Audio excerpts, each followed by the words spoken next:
Mountaineer Nation, let's ride.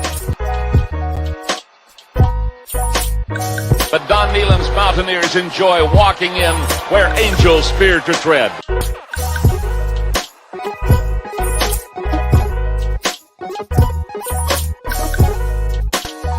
As the hills of West Virginia resound with the sounds of Golden Blue football. Here is Harris in trouble. Stiff arms. The would-be tackler comes down over the 25 to 20. Goes around about at the 15 to 10 to 5. A touchdown, West Virginia. He did it.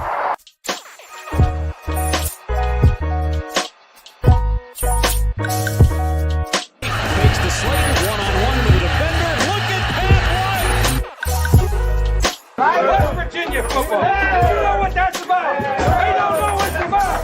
West Virginia football. We're all our people. They can shoot up on fire. No more air in the helmet. Let them know. Leave no doubt tonight.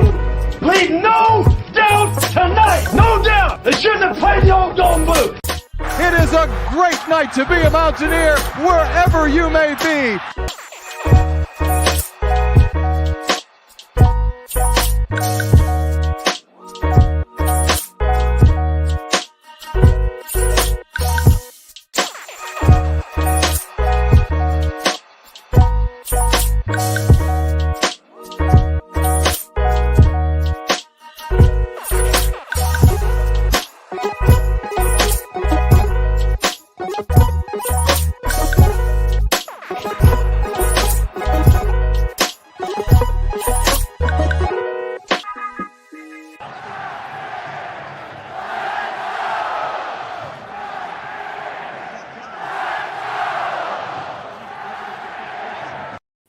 What's going on, Mountaineer Nation? Welcome back into the Country Roads webcast. Our weekly Q&A streams here, back for Game 6 of the WVU football season ahead of the matchup versus Baylor. As always, I'm your host, Jordan Cruz, and we got the gang back together again as I got my co-host with me. We've got Steven and Bradley. Steven, you're muted. That's good. We didn't want to hear you talking. You pulled my mute. People don't come in here to hear you talk. Just pretty face. Well, gentlemen, as always, this is our Q&A stream. So anyone there in the chat wants to chime in, pop your questions, comments, concerns, WVU related, we'll answer those as we go through here. We're streaming live on Facebook, YouTube, and Twitch. Our Country Roads webcast page is there. Really appreciate everybody tuning in. Whichever one you're tuning in on. If you're here on Facebook, hit that like button while you're here. That'll really help us out. That being said, gentlemen, we'll get into some questions from the chat as they pop up. But I know, like I said, it's been a little bit since we've all three been together. So got to get your guys' opening thoughts about this matchup against Baylor. Just kind of what you're thinking going in, what you want to see from the game, what you're expecting to see, and how important do you think it is for the program and especially this coaching staff? What are you thinking, Stephen? I want to be optimistic about this game, but nothing in me is at all. Nothing really spells out anything other than being a home night game on a Thursday night. I mean, nothing really bodes well for West Virginia, in my opinion. You got, really good or not a really good Baylor team. I won't say that because I don't think they're as tops in the conference as I originally thought that they were, but they still are a good Baylor team that, beat you pretty well last year. And I'd be willing to bet that they're amped up about never winning a game in Morgantown, and I'd say that that's one of their biggest motivating factors heading into this week's game.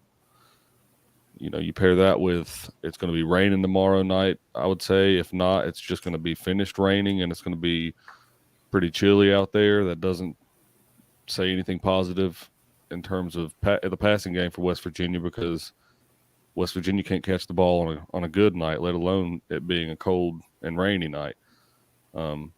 So there's just a lot of negatives going into the game. I said earlier in the season that West Virginia's probably going to win a game that they shouldn't. This might be that game, but I'm not too optimistic about it.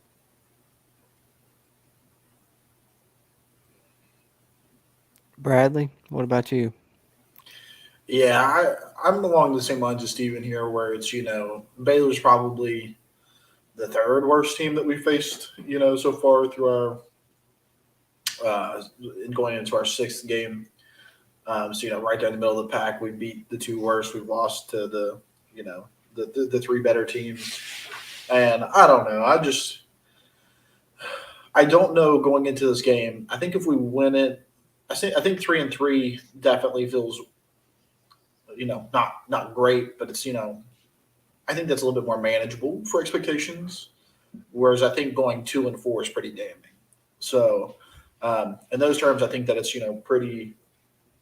pretty important of a game, because I think once we go down 4 losses, then it's really going to be tough to try to to really get anybody else on board. I think at this point, beating Baylor will at least keep people around. You're still sitting at 500. But man, losing going 2-4, that's just going to be kind of tough to come back, from my opinion. Like Steven said, I think that it's going to be a tough game, especially with the weather. Really, Baylor kind of almost feels like us. They've got a weak DB, really great defensive line, great offensive line.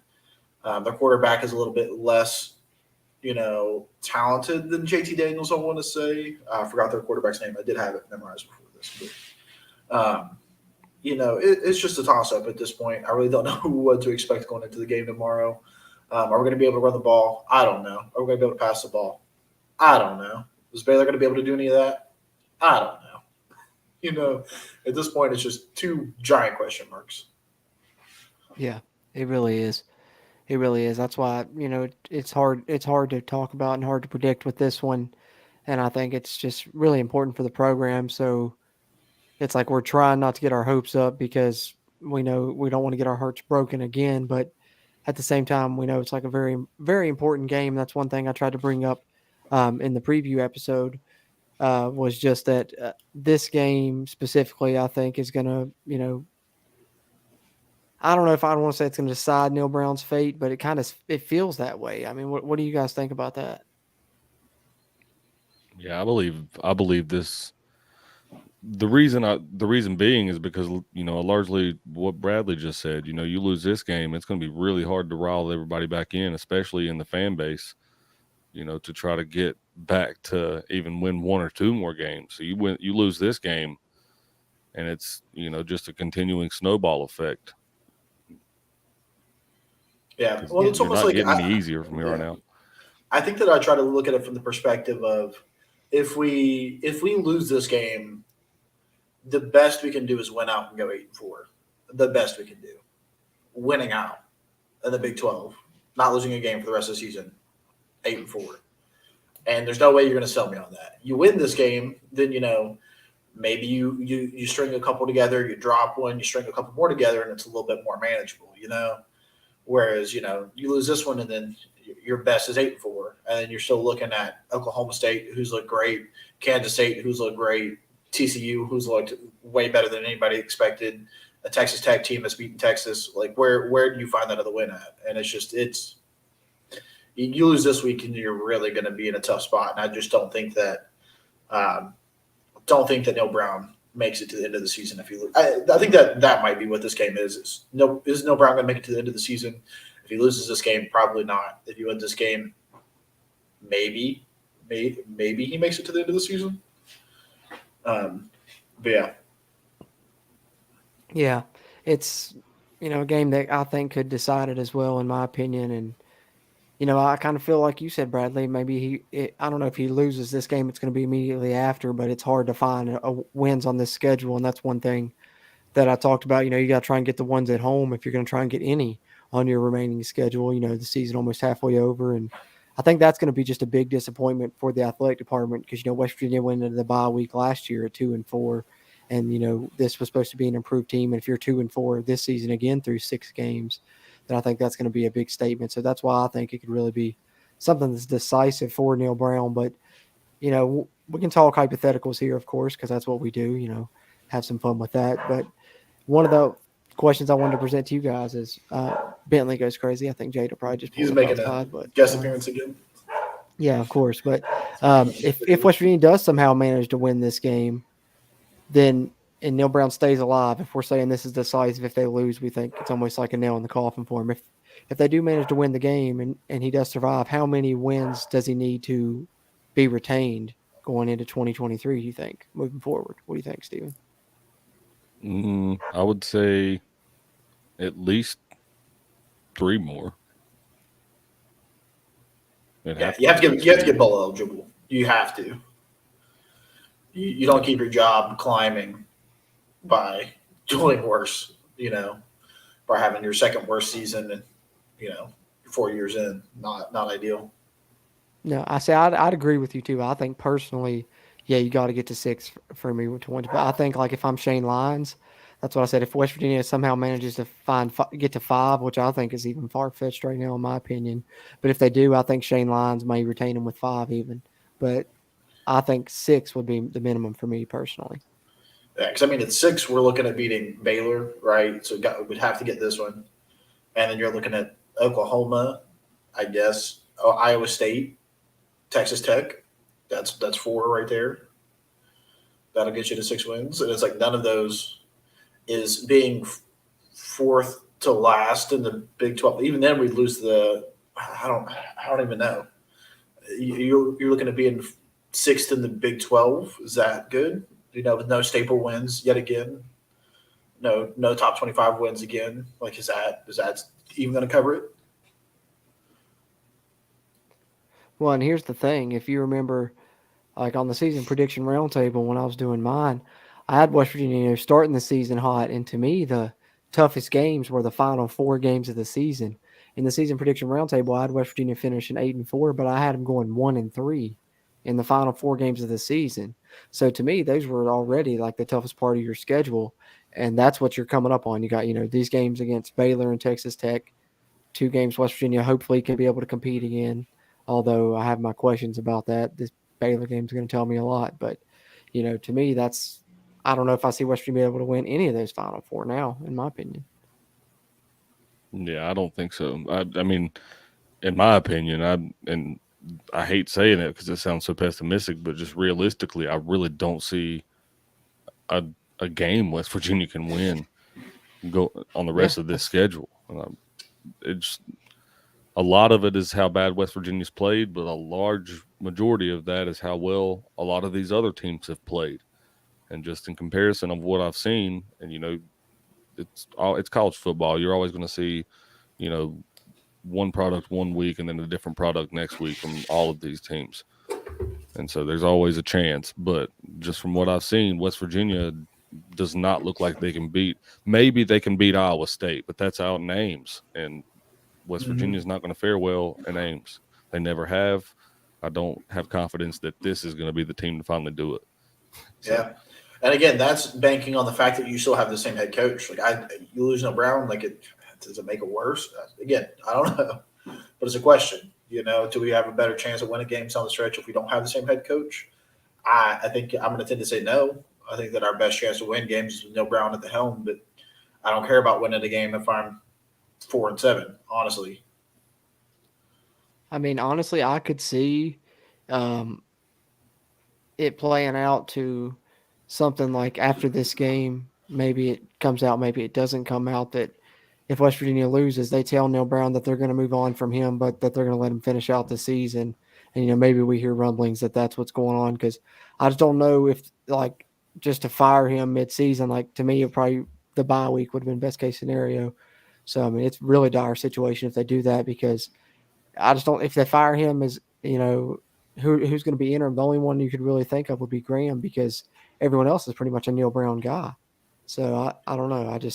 I feel like it's almost more so, even if they I feel like it'd be more likely that they would even announce a hire and Neil Brown still stay on for the rest of firing and him still stay on for the rest of the season than to see someone named interim. I just don't see who on the staff's going to be named interim coach right now, because I don't think you're going to insert Graham Harrell, who's never been a head coach before, in the middle of a season as an interim, in my opinion. Usually when you do that, it's somebody that's at least has some head coach experience at some level, Yeah. That's exactly what I've been saying, because everybody's been so high up on Graham Harrell becoming head coach, and I get that because he's such a good offensive coordinator. so is Dana Holgerson. You know what I mean? That doesn't always translate. You can't always expect someone to just be a great head coach because they're good at one thing. You know, it takes years of experience, and I know Graham's got experience, but he's still young in terms of being a head coach, very young. And so I just don't see that being the option, as much as I hate to say it. Yeah. Because I like him as an offensive coordinator. Yeah, see, I think the only reason why I'm big on Graham Harrell, even though I know he doesn't have head coaching experience, and I've said this before, is literally just I think that the best group we have right now is our QB group. I think that every single one of our QBs is talented. And I think that if we can keep that core together, or maybe our offensive line, then no matter who comes in as a head coach next year, I think that they're going to have a shot at it. You know, they're going to have a chance to at least have a decent offense and, you know, might have a chance to keep some of these guys on defense. But, you know, Graham Harrell leaves, Neil Brown leaves. I don't know why, you know, unless they've just really got that kind of love for the program, or, you know, Rodney Gallagher stays, like I think he will no matter who's here. Do they stay for him? Do they stay for, you know, what we got? Maybe. You know, maybe one of them stays, and I'm fine with that. You know, I'm fine with taking Goose Crowder, you know, into the next stage with no matter who I have. You know, I think that he's competent. He's a good quarterback. But I think that that's why I've been so high on Graham Harrell. Give him a shot at it, man. Let him have, you know, 4 games just to see what he can do. But again, our struggles aren't on offense, so what can he do for defense? Is he going to, you know, 12 Jordan Leslie to play every freshman he's got and just wing it and see? I don't think that's going to be any better. Yeah. Well, the thing is, the X factor, though, is would he even want to do it? Because, you know, looking at it from his perspective, he might turn down being an interim, too, if they're like, hey, we're going to fire Neil and make you interim if you want. And he might be like, no, because to him, if it's a team, you know, he sees where it's going now and the players that they have are the players that they have, he's like, why would I throw myself in my first head coaching position to coach this team for 5 or 6 games that probably not going to win any of them, make myself look bad, and then that might mess up my future, you know, as a head coach, what I'm trying to get to. So that's another thing to look at it. So I don't know. To me, like, firing Neil Brown mid-season would just be shocking because, you know, 1, West Virginia doesn't do it a lot, and 2, I'm just like, who are they going to name as interim? So well, I mean, this even game is whenever just majorly important. Even whenever we fired Bill Stewart, they weren't going to – I mean, West Virginia's never been a program to fire their head coach. They just haven't done that historically. You know, even when they fired Bill Stewart, they brought in Dana to be the head coach in waiting. You know, they're like, you know, here's the guy that's taking your job next year. He's going to come in and, you know, just kind of mentor you the rest of this year. You know, how awkward is that? It's going to be that didn't go over too well, did it? No, and then you see how that went. So West Virginia just historically doesn't handle these types of situations well. So I'm like you. I don't see them doing that mid-season. If anything, they let him go, and then they say, hey, you have the rest of the season with your group to just finish it out. Because what if you reach a certain point, what's to gain? You know, I mean, there's really no progress to be made once you reach a certain point. So I think if we get, you know, to week 8, week 9, and we're still sitting here and we're talking about, you know, how we might not win another game, then I think it's time to go another direction and see what else we can get.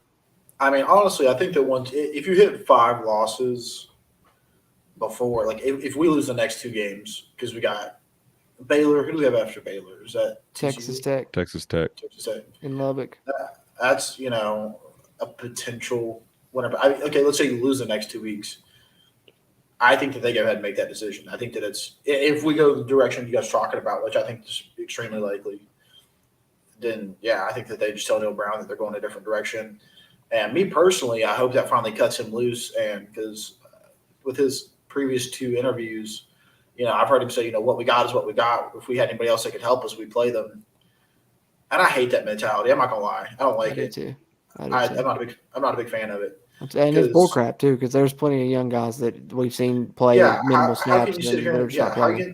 How can you sit here and tell me that you don't got anybody that can help you? But yet, you know, Asani Redwood's going to be getting playing time the next 2 games. Guarantee it. Absolutely guarantee it.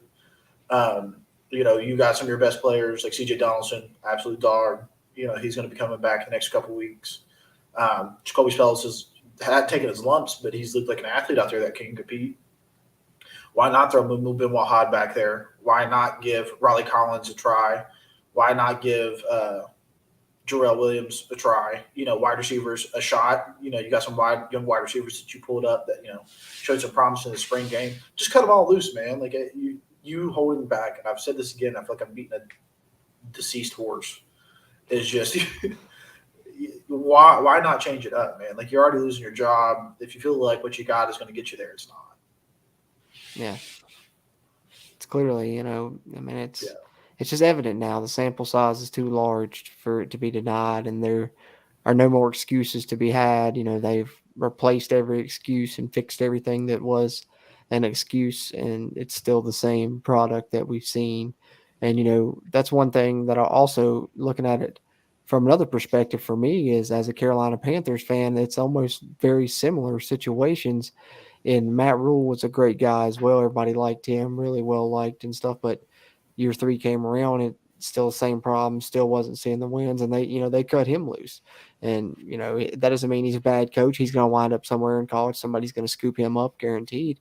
But, just like if Neil Brown, when West Virginia let him go group of 5 team, somebody's probably going to hire him, fairly quickly, and he may have success again. And that's the way coaching goes. That's why they call it a carousel. It keeps going around. But when it's not working, you got to cut ties. And, we've seen that other places. And I think for West Virginia, this game's a big deciding factor if you need to do that or not. And I think if you lose, depending on the way that you play, more importantly than if you win or lose, I think, because West Virginia fights, wins a close game, that's one thing. But if we come out, look sloppy, look bad like we did, and unprepared like against Texas, then that's a whole nother discussion, Well, I mean, when you look at it and you're comparing your starting records within the past 30, 40 years, and you have the worst starting record in that time, that screams to me that something needs to change. If that doesn't tell you in and of itself something needs to change, then there's something wrong with the mentality of a program then, because we're supposed to look, we're a winning football program. No matter how it's looked on the outside, we're not a quote-unquote blue blood by any means. I get that.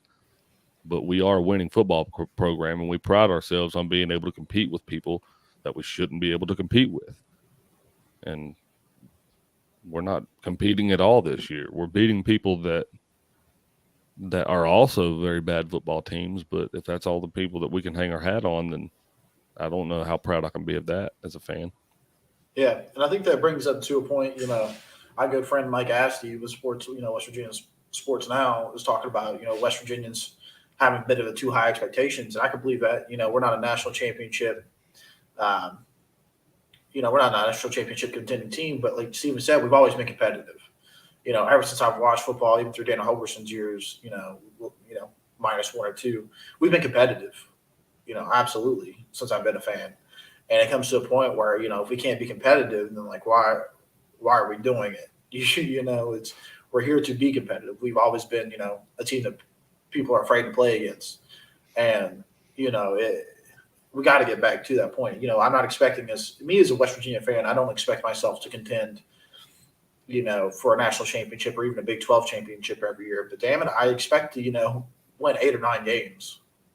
Absolutely. Oh, well, yeah, and when we just get worse and worse as a program each year too, we're not bottom feeders.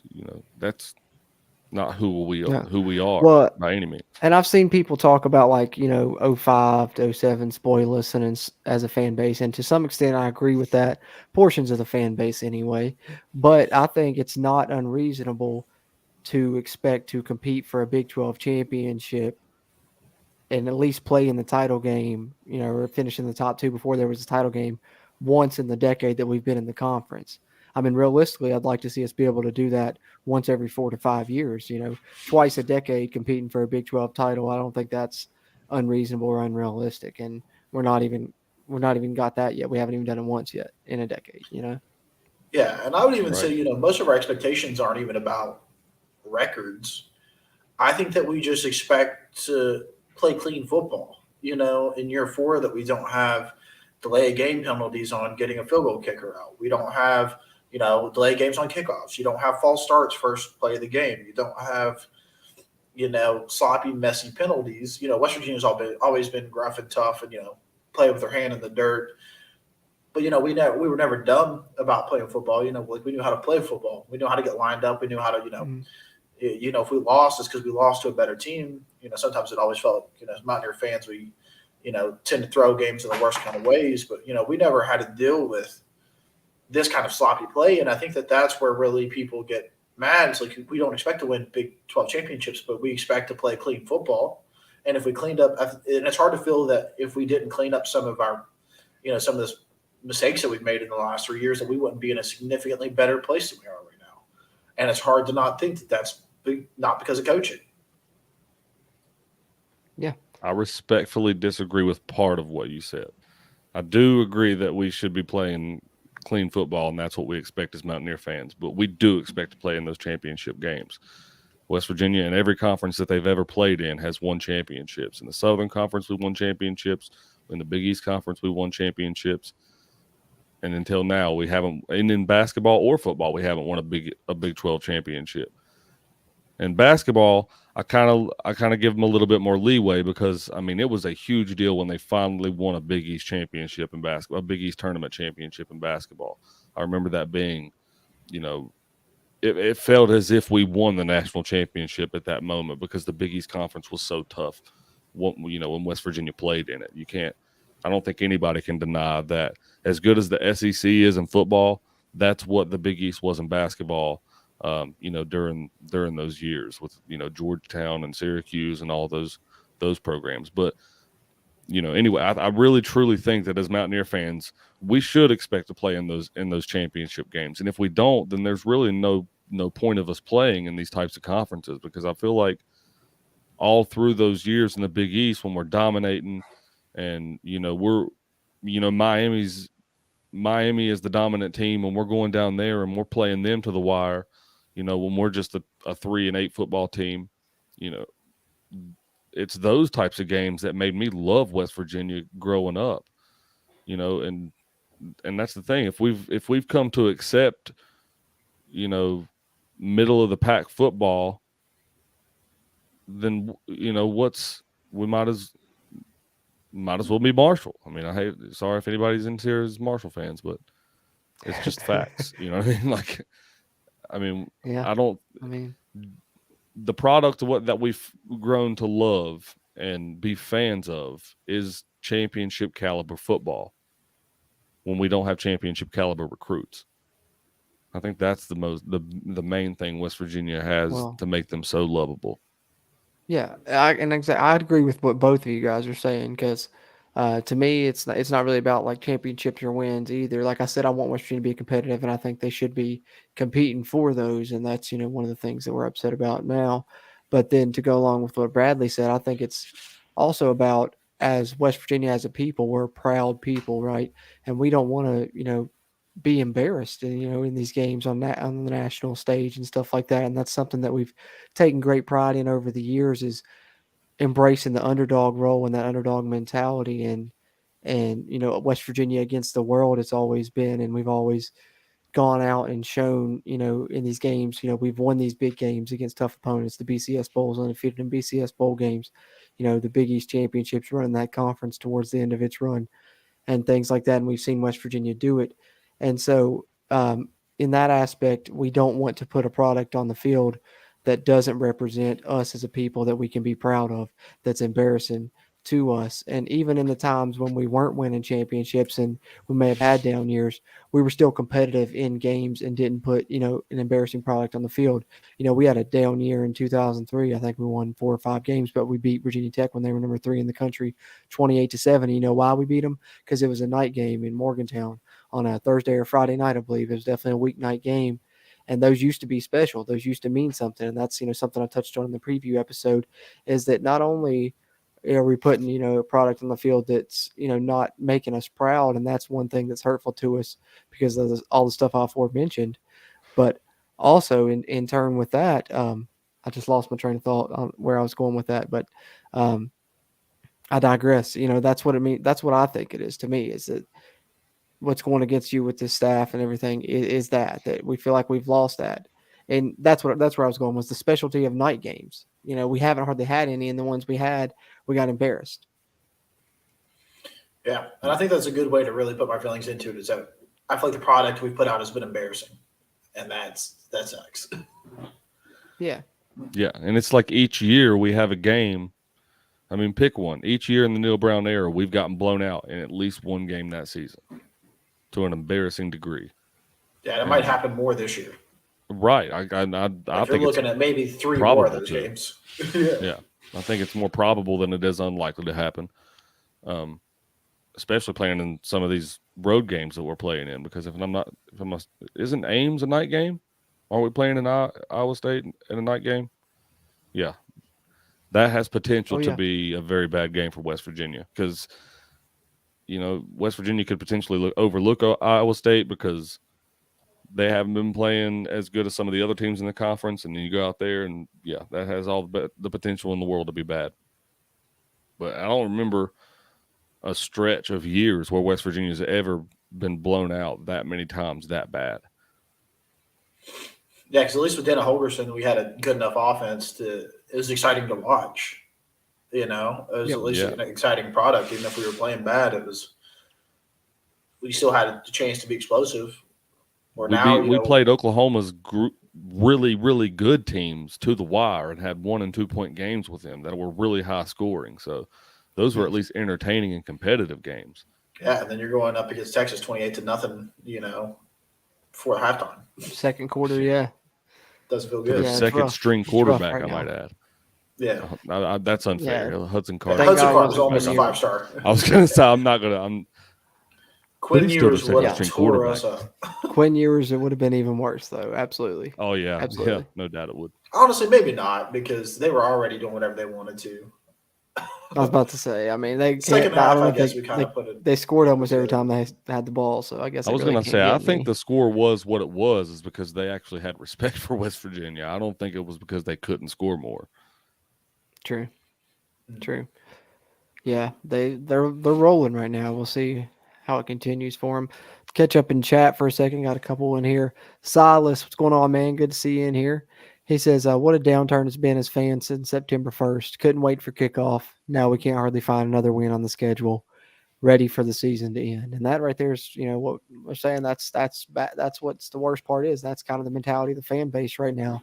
And no one's rooting against West Virginia. We're all going to watch and we're all going to cheer. But it's like, it's a super melancholy feeling because it's like you're not really hopeful going into the game. I mean, right. Like for example, I'll be there tomorrow night. I'll be there for the rest of the home games this year, no matter what the outcome of any of the rest of them are. If they lose all of them, like I think they're going to, I will still be there watching them in the stands. But absolutely. You can bet that, even tomorrow, I'm not saying that I don't care about it, because I do care that we win. But I mean, even if it's a close game going into the fourth, I'll cheer, obviously, but I'm not going to be as enthusiastic as I would if, West Virginia was actually playing for something right now, because I'm just not. Even if we win tomorrow night, I'm not optimistic that they have enough to keep that going moving forward. You know what I mean?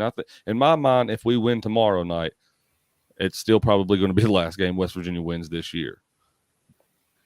Yeah, because you're beating, like I said, you're still beating the third worst team that you play this year. They're not nearly as good as Texas. I mean, Texas is good. Texas Tech had the answer for them. Not many teams are going to be able to run 100 snaps like Texas Tech did. It's just not going to happen. Yeah, they're ridiculous. It's just insane. And I don't know if we're going to be able to keep up with that either. Yeah. But, they're definitely not as good as Pitt. I think Pitt's a better team than Baylor is. And Pitt's – I even dropped a couple. But still, I think Pitt's a better team.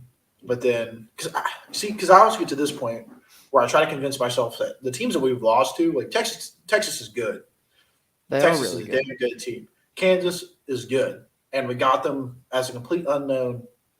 Worst time before anyone knew about Kansas yet. Pitt really ain't that good. I got to be honest. Yeah, Pitt, I don't know about Pitt. The jury's still out on They're them. iffy. I'll give you that. But I haven't – as good as I thought they were coming out of week one after we watched that game, I haven't seen nearly that level of I'd agree. being impressed since I'd agree. in all the games that I've watched them in. Yeah, but I mean, they've lost to Tennessee, which is a top 10 team right now. Up there, and who's they did the to Tech what we did to them. They lost to Georgia Tech though. That was bad. Yeah, they did. But I mean, they've bounced back since then. So I mean, they're probably. I'd still say they're probably the third. Texas lost to Texas Tech. It just happens. Yeah, but I mean, Baylor, I think Texas Tech Big 12 champs, though, and they can turn their season around with a win here, too, and they know that. That's the thing. Like, because the Big 12 is wide open as it is, Baylor's not out of it yet if they don't lose this game, potentially. No. Well, let's not forget, teams change when they get into conference play. It's this point of the season where teams start to make a pivotal change for better or for worse. TCU starting to look really, really good right now. You know what I mean? Texas is looking really, really good right now, but so do they look good every year when they play like this, and then they hit the spurt, and then they fall off at the second half of the year. You know what I mean? I've seen it happen one way or the other many, many times. I think Oklahoma has more of a chance to lose to West Virginia more than they ever have this year, but I'm not making the mistake of saying that we're going to beat them. I can't. I still won't. Nope. Because even as bad as they look, I'm like that we're cursed against them. They'll have their best game of the season against us or something. Oh, last year proved it to me that we're just cursed against them because there's everything in that game happened for West Virginia to win, and it was like the universe was just playing with our heartstrings up until the very last second of the game, and then it was like, oh yeah, no. Yep. Oh no, you thought? Really, yeah. Not really. Paul Riggs says we will be good again. I agree with you, Paul. Hopefully sooner rather than later. We'll see what happens. And I think, this Baylor game's going to go a lot. Like I said, this season's not done and we're not out on it. We haven't completely lost hope. That's why, in the preview podcast, I started it with reasons for optimism, and there is several. And I don't think, Mountaineer fans should give up hope on this team this season. This is just a very important game, and we're just talking hypotheticals both ways, but we definitely will be good again. We've always been good at West Virginia, and we're going to continue that tradition. Sal says he'll be there tomorrow as well, Stephen, section 129. Oh, 204, my good sir. And Paul Rick says everybody brings out their best against us. It does always seem like that. He says 9-3, guys. Hopefully. I'm fingers crossed you're right on that one, Paul. You're predicting the score? I like you, Paul, but that's not happening, buddy. Yeah. Fingers crossed, Paul. That's all I'll say on that one. Paul, if we go 9-3, I'll buy your season tickets for next year. Hey, there you go. Another reason for you to hope for the I've learned to not make bets like that because then West Virginia will come out and they'll I would buy it happily.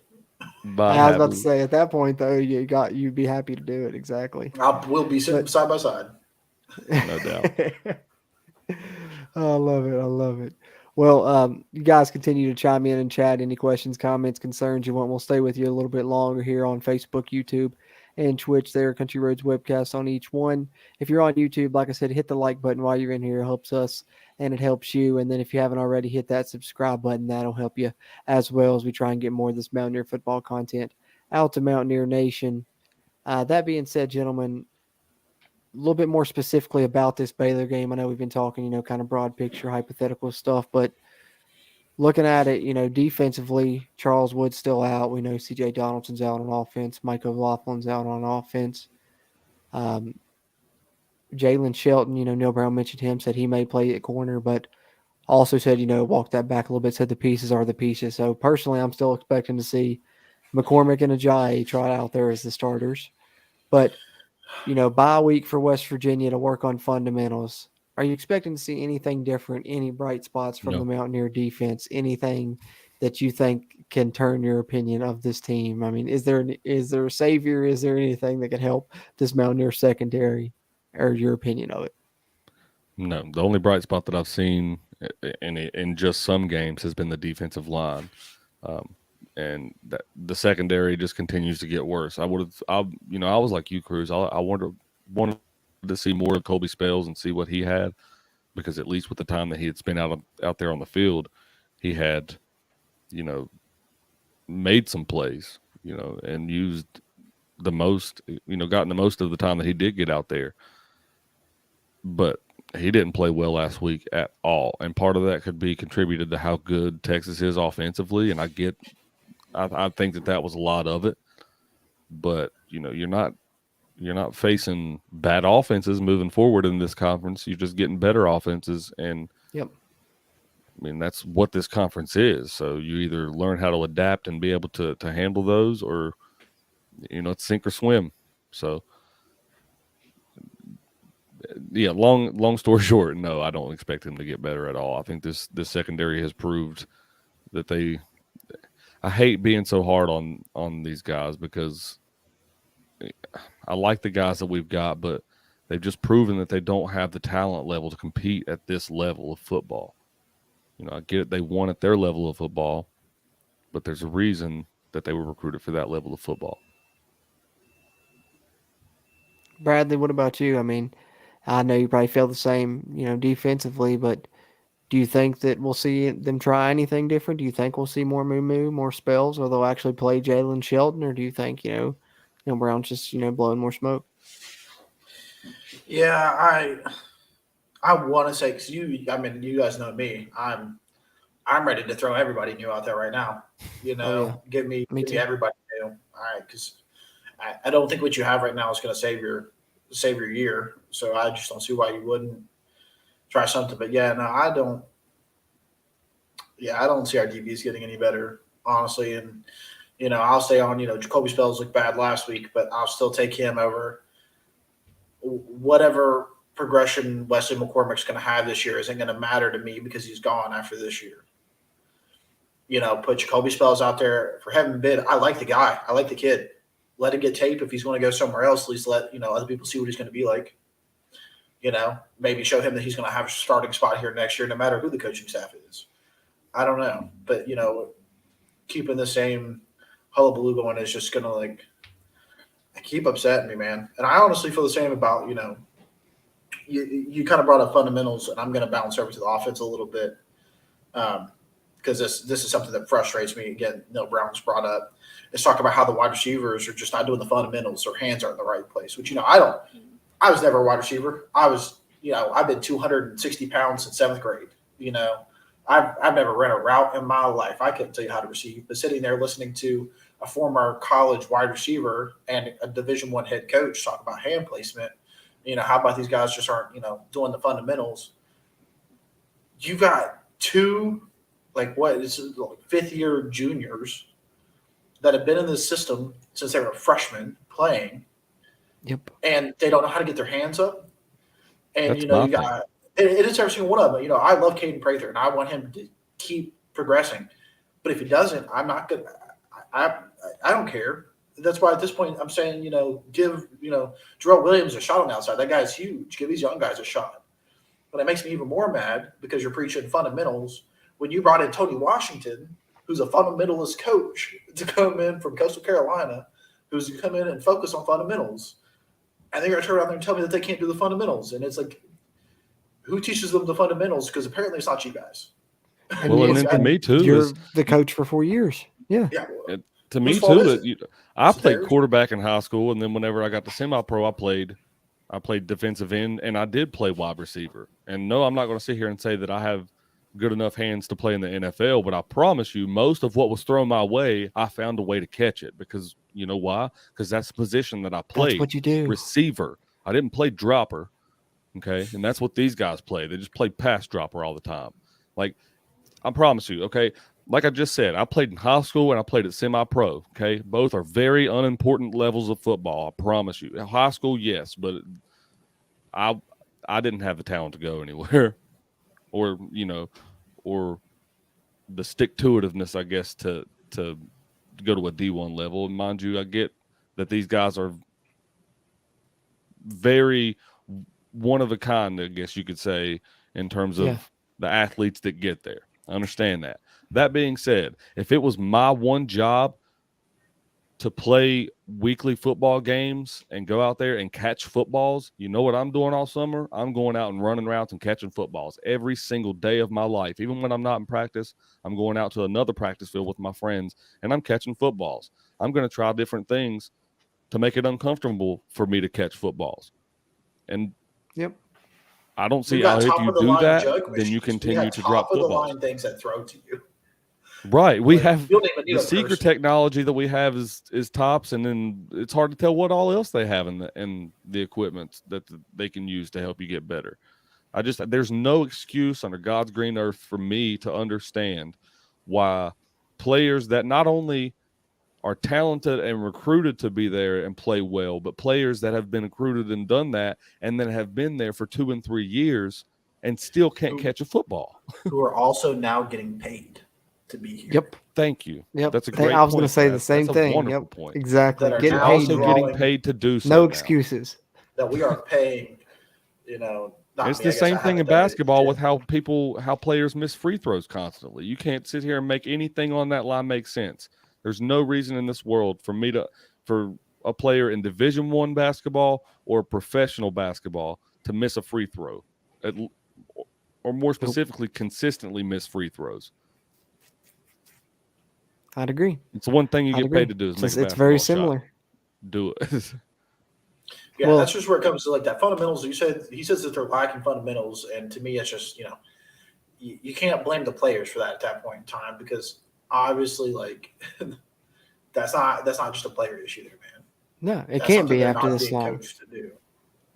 When it's the same Yeah. problems for 4 years, it can't be after this long. But that, to bring it back to this game, what we're talking about with drops, that, I want to, get into your guys, so we all three didn't get together for the preview, get your guys' key to victory and prediction, before we get out of here. But that brings me back to it because my key to victory is making plays in the passing game because I think, for West Virginia, if you have a chance in this game, they're going to have to do that because we thought Texas's run defense was tough and, it would show a lot about West Virginia's run game if they were able to run the ball against Texas.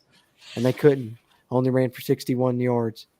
And do you guys know who the number one rush defense in the Big 12 is? Baylor. Yeah. 90.7 rush defense grade according to PFF. So I don't see West Virginia being able to run the ball again this week. So it's going to fall on JT Daniels' shoulders.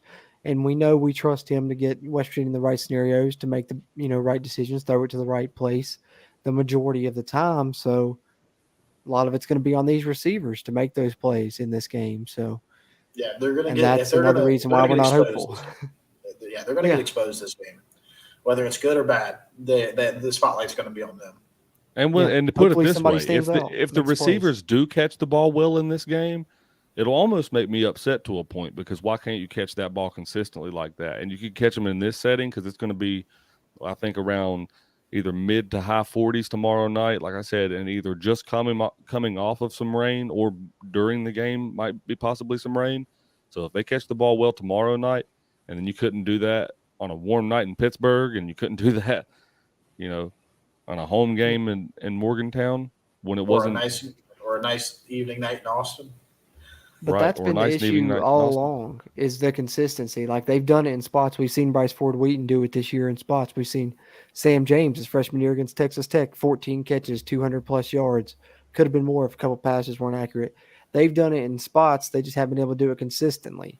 And in turn, that to me, goes back to coaching because also as a program, West Virginia, they've been able to win games, here and there, but what have they not been able to do it consistently? They've been able to manage their penalty issues and stuff, but they haven't been able to do it consistently. It's the same thing. And I think that's across the board. And that shows you the issue right there to me, and that something has to change. Yeah, and I mean, when we talk about not having a quarterback, when was the last time we had a breakout wide receiver? Is it David Sills? Kevin White. I mean, David David Sills. Sills was after David Sills. Sills and Jennings, yeah. That's disrespectful to David Sills. I'm very sorry if you're listening, David. Well, I mean, Kevin White almost seemed Kevin like White it was went more first recent than round. them for some reason in my head. I don't know why. I would just say to that get there's on a a significant difference between Kevin to White get off and on a David side Sills. tangent here, can we just speak on I thought Derrick Rose was probably the most unlucky athlete that I've ever witnessed in my time playing. Kevin White has got to be He's right up there. He's topped that. No, I don't think the man's Speaking played of, a full 3-game stretch How since he's about, been in the NFL. Mike O'Laughlin. I mean, that's another one now. I mean, he's, they haven't said for Crucial sure, part of our offense. but the fact that Neil Brown hasn't, is delaying the announcement and not saying it, you don't do that if it's going to be good news. So it looks like another knee injury for him, and that's 3 already. That's Yeah, at that terrible point, luck, Ozzy's too. just And hang he's it got up. talent. Yeah. West Virginia players in general, it seems like right now just getting hit with that injury curse. Positive, guys. I got a positive for us. Y'all ready for this? COVID positive. Y'all sitting down? I am sitting actually. down for this? Geno Smith is a man, okay? Geno Smith is a monster. Geno Smith is him. And I just want to take this opportunity to say, I told you so. I told everybody in the world that Geno Smith still was that guy. He was going to come out and he was going to ball. All he needed was to not be around Rex Ryan and to have a chance to run his own offense. And what happened? He still became Geno Smith. I love that I'm right about that. I've enjoyed so much. Well, and if he wouldn't have got drafted to the Jets, I still say, he'd have probably done this from the beginning. He just got put in the bad scenario. And there's another situation where West Virginia players got cursed. Every good West Virginia player was drafted to like a defensive coach that, didn't scheme things up. Imagine if Tavon Austin would have got with Andy Reid instead of, Jeff Fisher, who's a defensive coach. West Virginia I think that's one of the bad luck. Oh, man. One of the biggest wastes of a talent I've ever seen ever. Oh, man. I truly hate that for Tavon. I love it. I don't really hate it because he still got to live out his career. He's had a good career still, even though. Yeah, but there's no way you can convince me that anyone touched his potential or even close. No, I'd agree. Oh, also, Bruce Smith got signed to the Seahawks practice squad. So that's pretty cool. What did I say? Bruce Smith. You said Bruce Smith. That's why I was like, who's Bruce? I was thinking, who's Bruce Smith? I guess you were thinking about Geno still. Geno Smith, yeah. I guess I was. My bad. I was thinking in my head, I was like, who's that? Bruce Irvin. Bruce Geno Irvin, Irvin, obviously. I like it, though. Yeah. Anyway, we haven't had a significant wide receiver since David Sills. All right. Yeah. And it's because we've had the same guys that just haven't done anything. And at this point, I love BFW. What have you done since the second game of the season? What have you done? No, nothing. And, when people have went man-to-man on him, they've been locking him down. Yeah, and, even if it's, just letting a young guy play in his place for, not starting even, but giving a young guy a shot, put some pressure behind him. Put some heat on him. And let's not forget, where's Sam James? Sam James is the one that had the big year and actually showed that he was going to be a star, and then all of a sudden, nothing after that. I've never seen it like that to where a player's freshman year, what you think is going to be just the tip of the iceberg, is the rest season. Like, how does that happen? I don't want to say he's regressed because he's still made some plays here and there. He's still been a factor, but never to the point where they could feature him every week. He was the only player on offense that could make plays that year. Well, he's like top 10 all time in receptions or yards or something for West Virginia wide receivers. He's not been anywhere for the past 2 years. It hasn't been the last 2 years. Maybe one game a year. We're just getting him up there. And how can that not be coaching? If your players are regressing every year, how's and that this is not a guy, coaching? And this is coming from me, who that's been my favorite player since that freshman season. I've bought his jersey before that year, right? Because I thought he was going to be the next I thought he was going to be the next breakout for West Virginia. And like I said, solid career. I'm not hating on the guy, but he's just hasn't been the superstar that I thought that he was going to be, like the next breakout receiver, like we're talking about. Well, to this point, name me a player that has gotten significantly better under Neil Brown. Name one player. Because I would even go out on a limb and say Wyatt Milam hasn't performed up to his expectations this year. Dante Stills is the one player I can think of that deserves that nod, and I wouldn't even I love Dante, and I'm not bashing the guy at all, but I'm not going to say that he's gotten better. If anything, he has been the same dominant player the whole time, and we haven't really seen that much out of him this year, which I really truly hate because he came back as a choice. That's the bad thing was nobody else on the defense there. Everything's focused on him. Like PFF grades, he's up there every week, but statistically he's not. So I don't know if that's going to hurt him, draft wise or not. But their offensive game plans are focusing on him, and he can't get the numbers, so it's relying on the others, and it's hurting us. Let's catch up in the chat here real quick. Go ahead, Brad. Yeah, I agree there. I couldn't tell you one player that's gotten better significantly. Yeah, I can't. That's the issue when you look at it. Because for a while we could say it's the rebuild. It's the rebuild. There were these excuses we haven't had a quarterback, but all those excuses have been fixed or filled, and it's still the same thing. So that's the thing, is that we're not seeing the improvement. Let's see who we got here. WVU Mountaineer with Kenny says, "Hey, what's up? What's up, Kenny? Good to see you in here, man. Always appreciate you chiming in." Then we got Slider Die says, "I'm with Brad. Play all the young guys in the secondary from here on out. They could/should get better each week versus the JUCO/FCS guys that are looking the same each week. And the young receivers too." He says the old guys are dropping balls. Put the new guys in. Hopefully they get the young guys. I got the young guys reps during the bye week. Hopefully, but judging by this coaching staff, I highly doubt it, man. I highly doubt it. It's, if their history shows anything, they rely on the same players, and that's just kind of the way they tend to do things. Is who they got is who they go with, and that's who they trust. HR picking stuff says, "Got to get some stops on defense. This is the longest I've ever seen JT play conservative. He can't take chances if he feels like he has to protect the ball and go score for score." And and I'm sure it's exactly does how he feel. He can't, be the gunslinger that he'd probably like to be as much, because West Virginia's defense isn't going to stop anybody, and it feels like he can't make a mistake. So it's a different offense we've seen. Almost it's like they can't have a sense of urgency. Even when we were down 28-0, they were still moving slow. We had like a 19-play drive down 28-0. No. You don't see any sense of urgency when West Virginia. It's like when we get down, we're just okay with being down. Yeah. Even in the latter part of the Kansas game, I can remember it amazed me that they pushed that game to overtime, to be honest with you, because it didn't seem like West Virginia had any sense of urgency at all later in the fourth quarter. It just seemed like they were walking around accepting that they had lost that game, So I don't know if it's just the demeanor of the offense or what, but I've noticed that as well. Yeah, I'd agree. And then we got Eric Cruz in here. What's up, Dad? That's my dad in here. That's awesome. He says, "Hopefully our fans can bring some much-needed Morgantown magic to the team tomorrow night."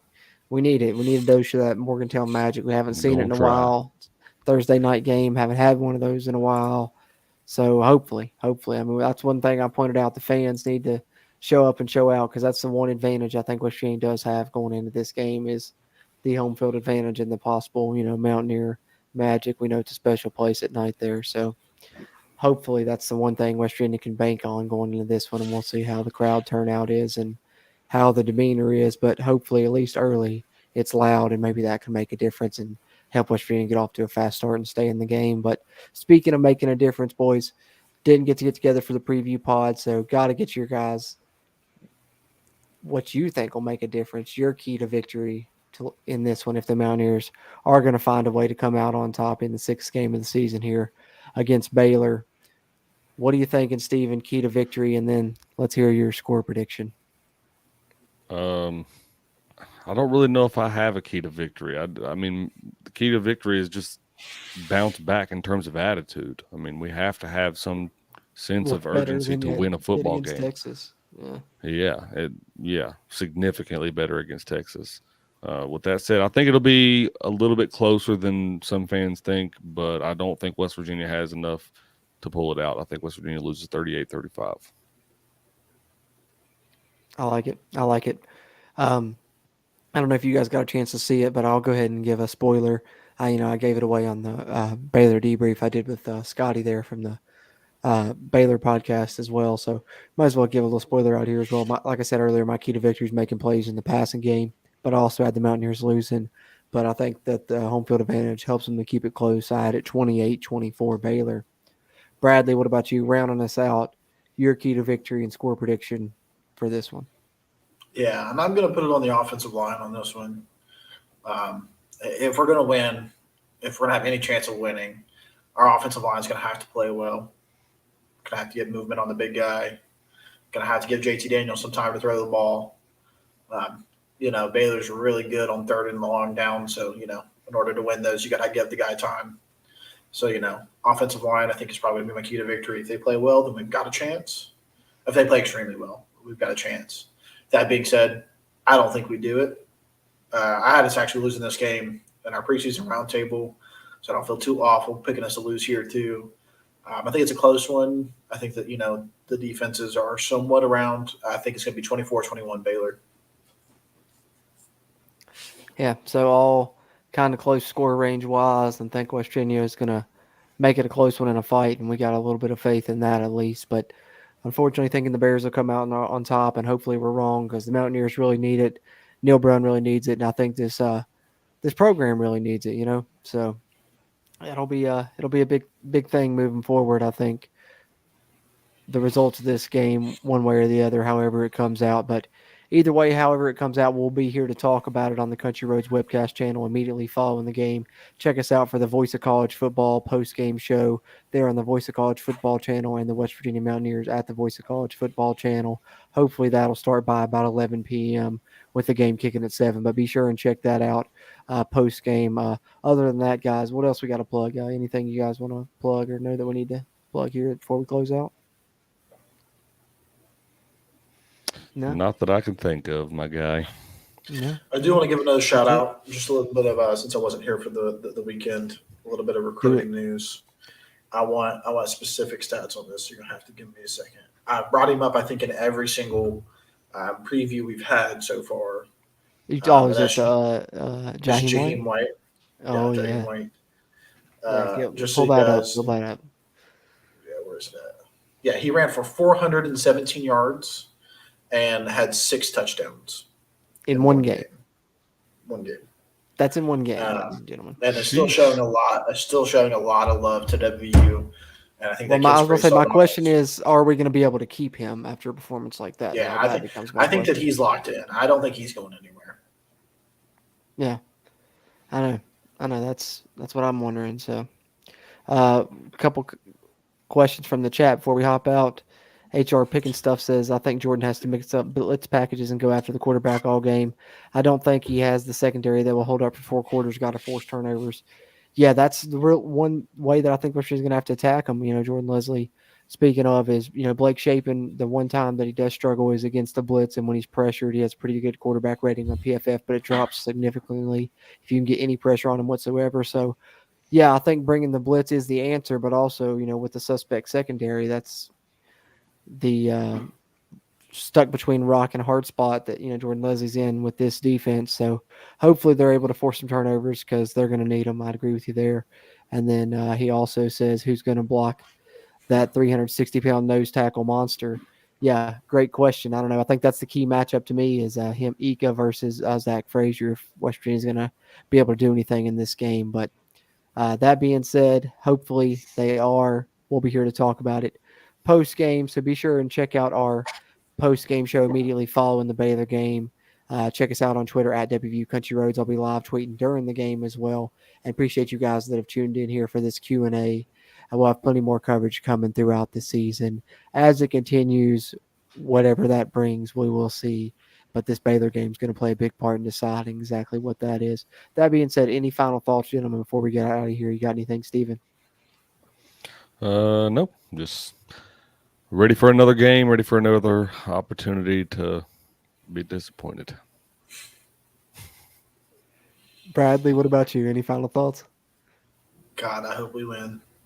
I hope for no Brown's sake we win, because if not, buddy, the ball's rolling downhill real fast. Me too. Hey, basketball starts soon, man.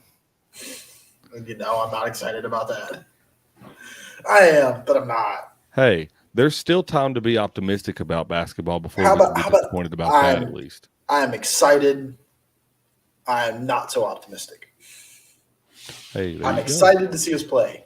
I don't know how good we're going to be. Hey, if anything, this is the most exciting time for us Mountaineer fans, is right before the season, because we think we have a chance until they prove to us that we don't. Yeah, I feel the same way about football, too. Yeah, I mean, I was about to say that pretty much perfectly describes my feelings about this game. I'm excited, but not entirely optimistic right now. But that being said, I think if you could look up must win in the dictionary, you'd probably see a picture of this one and maybe Neil Brown's face beside of it, because it's going to go a long way in determining his fate for the remainder of the season, West Virginia's fate for the remainder of the season, if they can possibly turn it around, and as well as Baylor's fate for the remainder of the season, and if they've got a chance to get back to the Big 12 title game and try and reclaim their crown as they are the reigning Big 12 champs. But we'll see how it goes tomorrow night, September 13th, 7 o'clock p.m. on Fox Sports 1. 2-3 West Virginia versus 3-2 Baylor, and we'll see which team can come out on top. And we'll be back here to talk about it immediately after on the Country Roads webcast channel. Appreciate you guys tuning in. For Bradley and Steven, I'm Jordan Cruz. And until next time, let's go, Mountaineers.